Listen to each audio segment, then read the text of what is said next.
Hello. This student case review is going to be on a student whose name is Riley, and it is conducted by me, Morgan Pike. So just to start off with some biographical information about this student, he is 9 years old and in the 4th grade. He is a white male. His parents are divorced. Last year, about halfway through the school year, he moved moved to a completely different location and was moved into a new school, which was our school.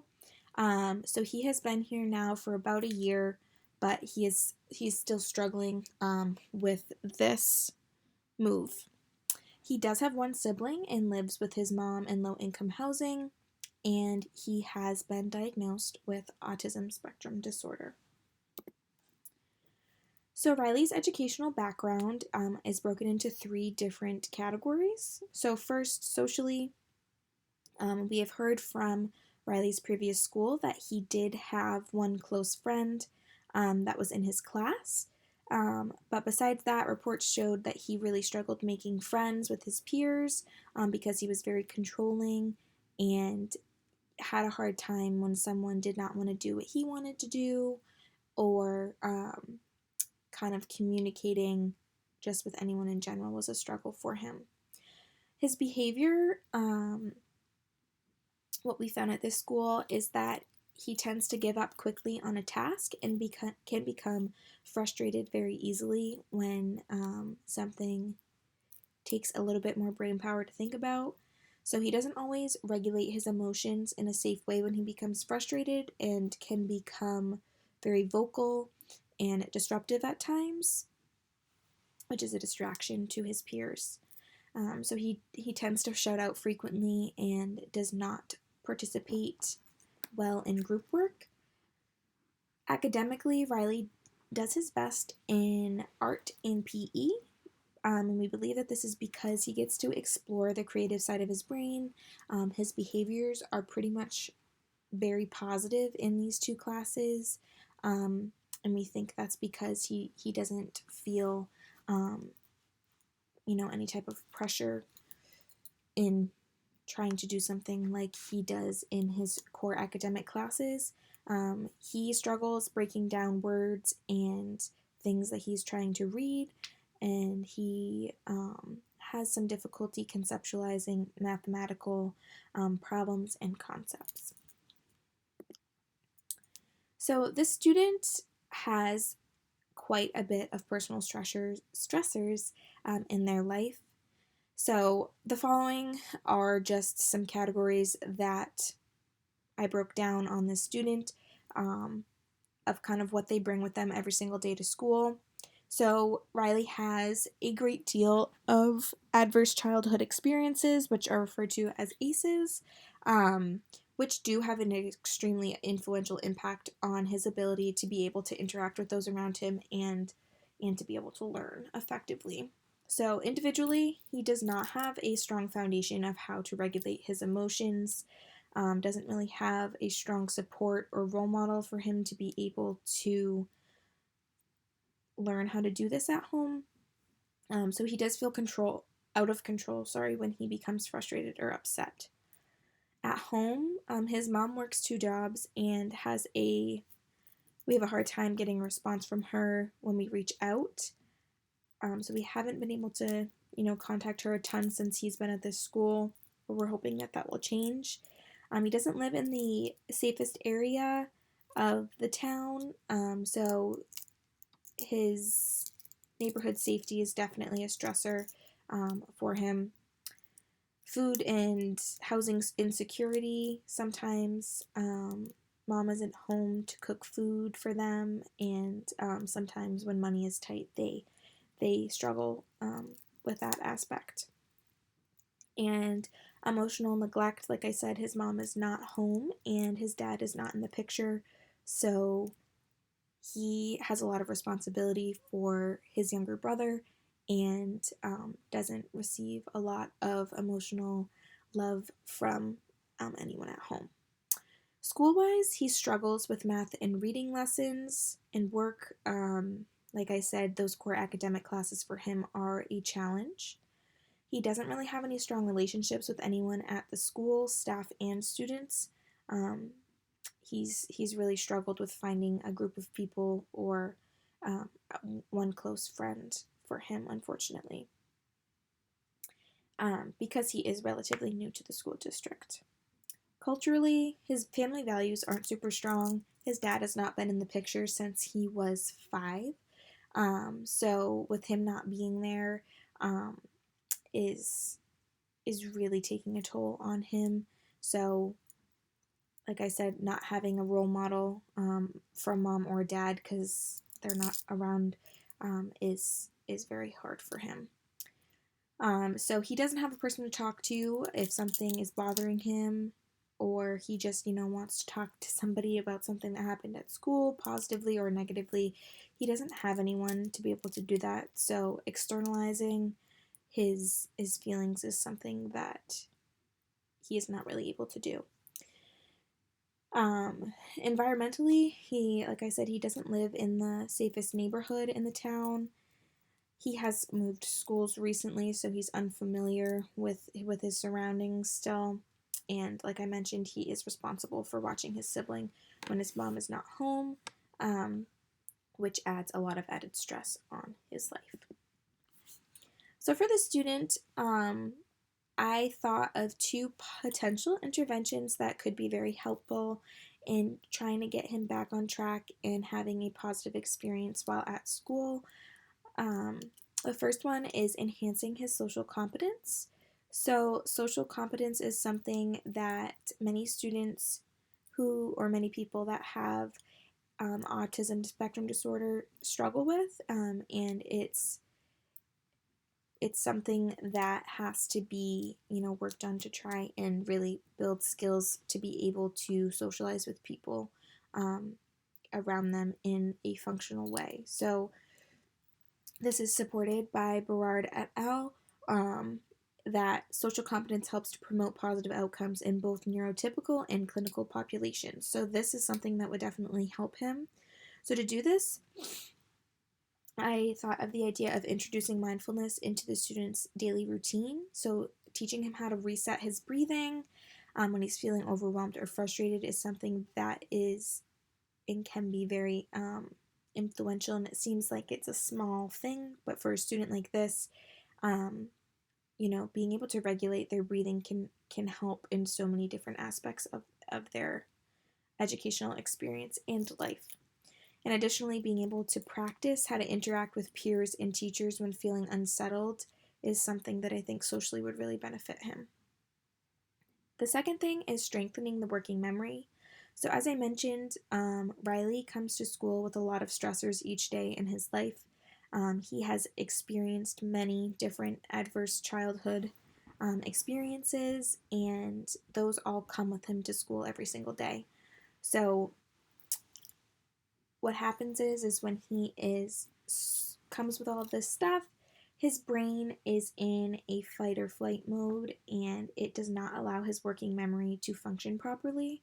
So Peter Doolittle states that the working memory has a very limited capacity, which can be altered by using various distractors, which is a good thing and is hopeful for Riley.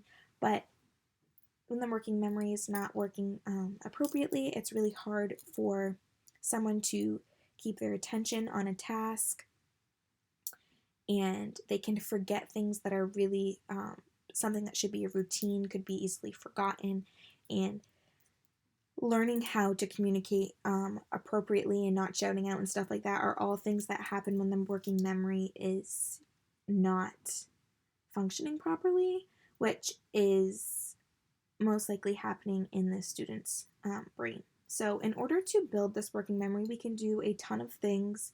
I think the most important thing to note is for the classroom teacher to note that the working memory is affected when the student is at school because of what he comes for. So just first off, being more aware of that is going to help in how the teacher could scaffold. But otherwise, creating personal connections for the student with materials can help them to be able to remember it better and have a deeper understanding of the material. chunking the material so that, they're not overwhelmed by everything that they need to do. Chunking it into sections can be really helpful in reducing that amount of overwhelming feeling. Encouraging a reset if they do get overwhelmed or frustrated is super important. Coming up with some type of signal that the student could give you if they are feeling this type of way is super helpful to not have to stop class and embarrass the student in any means. And they could do something like go for a walk or get a drink of water, use a sensory path, anything like that. Next is practice visualizing and externalizing current struggles or barriers that the student may be facing. So whether this is something that's going on at home or at school, it's important to provide a space for the student to be able to externalize those feelings, because like I said, he doesn't have someone to talk to at home and doesn't really have anyone at school that he feels super comfortable with. So allowing him to journal or draw about how he's feeling could be super beneficial for him. And then the last one, since he does have a little bit of food insecurity, making sure that he does have a healthy breakfast or something to eat at least for breakfast or snack is super important for this student, because we're not sure if he has eaten when he comes to school or if he does have anything. So just making sure that that's something we can do when we check in with him will be helpful. So for some assessments and testing, assessments-wise, I think that just some informal observations could be super helpful for Riley. Since he already is diagnosed with ASD, I don't think that there is a ton of other assessments that can be done in what we're talking about right now. So some informal observations could be just conducted on how he interacts with his peers socially and his educators, and kind of being able to figure out what some triggers might be for him with his peers or with certain content, could be really helpful for the educator to be able to minimize the amount of frustration and further come up with strategies for them to be able to cope appropriately with what they might encounter. Additionally, being able to schedule some meetings with a parent to be able to gather information on their child outside of school. I know we haven't found success in the past with reaching out to mom, but our hope is to change that. So by doing this, we're hoping that we will be able to kind of capitalize on what we can do to help support this student in a better way, and hopefully to be able to connect him more with his peers and kind of build some motivation for him while he's at school. The testing that I thought would be helpful was testing his executive functioning skills. So for students with ASD, their executive functioning skills kind of are on a broad spectrum. So by doing the dimensional change card sort test, this will kind of give us an idea of how his executive functioning skills are and his ability to kind of be flexible with certain aspects of learning. And then second, do a mental health screening by a school psychologist. So I think that this is something that could be beneficial for our knowledge and for parents' knowledge, because he does have a lot of stuff going on, and I just think that being able to test for any type of mental health disorder could be helpful. If he does not have something in his mental health that's affecting him, then we can proceed in a certain way with that. But if he does, then we hopefully can finalize a plan to hopefully put into place to be able to help further accommodate him. He already does have some naturally existing supports. So he does his SEL check-in with our SEL teacher at the school every morning and afternoon. So when he goes into school, he goes and picks up his sheet that he uses to write down his goals for the day and kind of goes over them with the SEL teacher. And then at the end of the day, he checks in to see if he was able to meet those goals with her. And then 3 times a week, he does lunch sessions with this teacher one-on-one, and they do this to hopefully help to create a bonding and trusting relationship. And then he does have a natural support with his classroom teacher. So this teacher does daily check-ins with his classroom teacher when he arrives at school. She kind of just checks over the goals that the SEL teacher has made, but doesn't really do much besides that. She asks how the student is doing, but doesn't really go any further than that. And I think that this has posed an issue for the classroom teacher and the student's relationship because they don't have a super bonding relationship, because I feel like she doesn't want to frustrate the student by asking him more and more about it when he's already just spoken with another teacher about it, and he could tend to do that. And the teacher also does model self-regulating behavior, as well as she incorporates mindfulness into the beginning of every day to model how to regulate your emotions and your breathing. So we think that there is a lack of effort from the classroom teacher to be able to further connect with the student. So there needs to be more effort in creating a relationship with the student, because the communication is lacking and therefore there's not a good relationship between the two of them, which is creating some barriers. So some consultations that I think could be helpful for Riley are seeing a school psychologist and counselor. So researchers state that there is using early intervention or using these services, so like a school psychologist or counselor, is helpful in preventing further negative effects of the student's adverse childhood experiences that currently affect their lives. Studies have shown that students who have multiple ACEs in their lives tend to have negative health effects. So this consultation would hopefully create a more bonding relationship with the counselor and further develop strategies around problem solving, understanding himself, and being able to learn how to effectively communicate with others. To be able to do this, the counselor would have to include preventative classroom guidance activities, individual and group counseling, meetings with families, teachers, and administration, and crisis intervention if need be. And then the second one is peer mentoring. So this strategy is used in schools across the country, but they provide desirable effects, which is why they are used. So Goodrich says that most importantly, peer mentoring can help to increase academic achievement, promote social skills, and improve attitude towards learning, which are all things that we're hoping that Riley can improve on to help his educational experience improve. So when implementing peer mentoring, we are hoping that he will learn and have reciprocal roles with his mentor. So he will be helping to teach this mentee or mentor, and the mentor will be helping him as well, and more aspects than just schoolwork.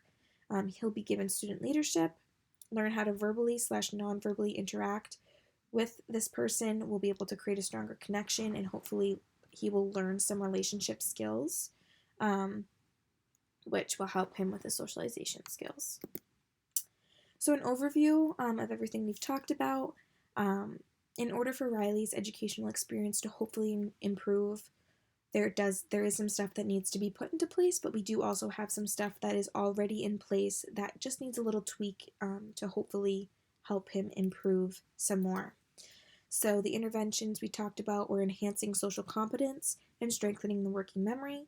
The assessments and testing that we talked about was doing some informal observations and the dimensional change card sort test, as well as the mental health screening done by the school psychologist. Some consultations are, again, school psychologist and counselor meetings that would happen regularly, introducing a peer mentor. As we've said, he does have a lot of personal stressors going on at home, which are affecting all aspects of his education and his ability to socialize. The natural and existing supports that he has is he does have an SEL teacher check-in, which is super helpful, and someone that he is beginning to form a bonding relationship with. But the classroom teacher does do a daily check-in as well, but there needs to be some more focus on building a relationship and scaffolding appropriately for this student. So by using all of that information, we're hopeful that his educational experience will be able to improve and hopefully will carry on to his life outside of school and hopefully improve his home life as well. This is the reference page of sources that I have used to help make this case review. Thank you for listening.